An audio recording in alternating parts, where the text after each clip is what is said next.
Oh, yeah! Connecting to the internet. No one makes a fool out of me. Get a load of this. There's only one real Sonic. Big the Cat. From obscure character nobody cared about, now back in the spotlight thanks to the Sonic Twitter account.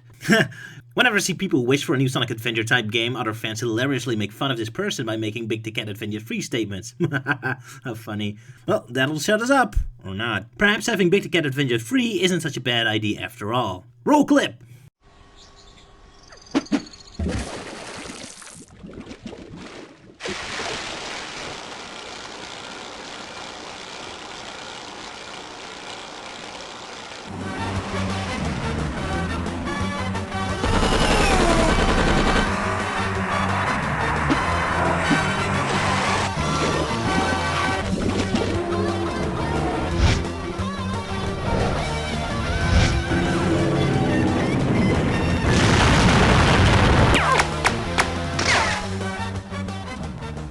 But bim bada boom, Big the Cat Adventure 3 can be amazing.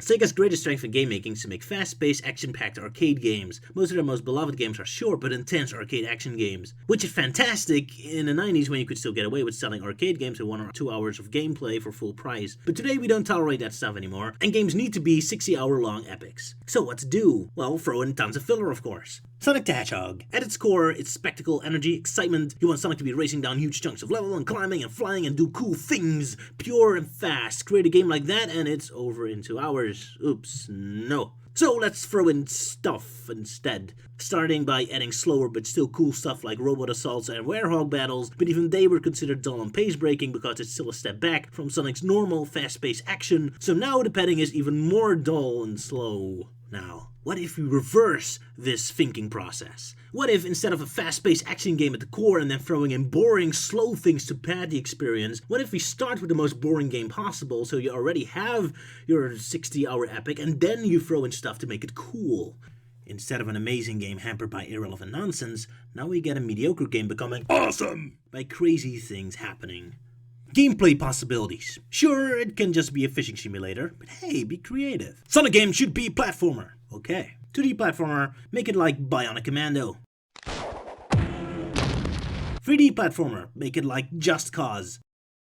How about a Chow Garden? Like a fishing pond where you feed it stuff and see a cute, adorable Chow grown to sea monsters of grand destruction that you can send out with you during the action stages. Story, same problem as gameplay. Sonic is all about being awesome and doing cool things, but that's expensive to animate, and Sonic 06 made people demand Sonic is more cartoony, and the only way to make things that's already this crazy and over the top more cartoony is by making it boring, apparently. Now, constant self-awareness jokes do little but just constantly throw a wrench in its energy and excitement. So again, let's flip the situation. Instead of having a potentially awesome story constantly hampered by making everyone bored and miserable, let's start with the most boring and miserable thing that already exists, Big the Cat fishing. So now, not even the most talented Sonic writer can make it even more boring. We're already at the bottom of the barrel. So the only way to derive humor out of this situation is by going the other direction, by making it more awesome and crazy. This, ladies and gentlemen, is why we perhaps need something like Big the Cat Adventure 3, because by its nature of already being boring, it forces the thinking process to be more crazy and energetic. So no more taking the most pure and epic game series and then throwing in shit to make it dull and boring. Instead, start at the bottom and work our way up by adding ideas and concepts that actually make it better. If we're going to be so obsessed in making endless jokes about Big the Cat, might as well do it properly. There's your Sonic spirit. Let's make exciting, not boring.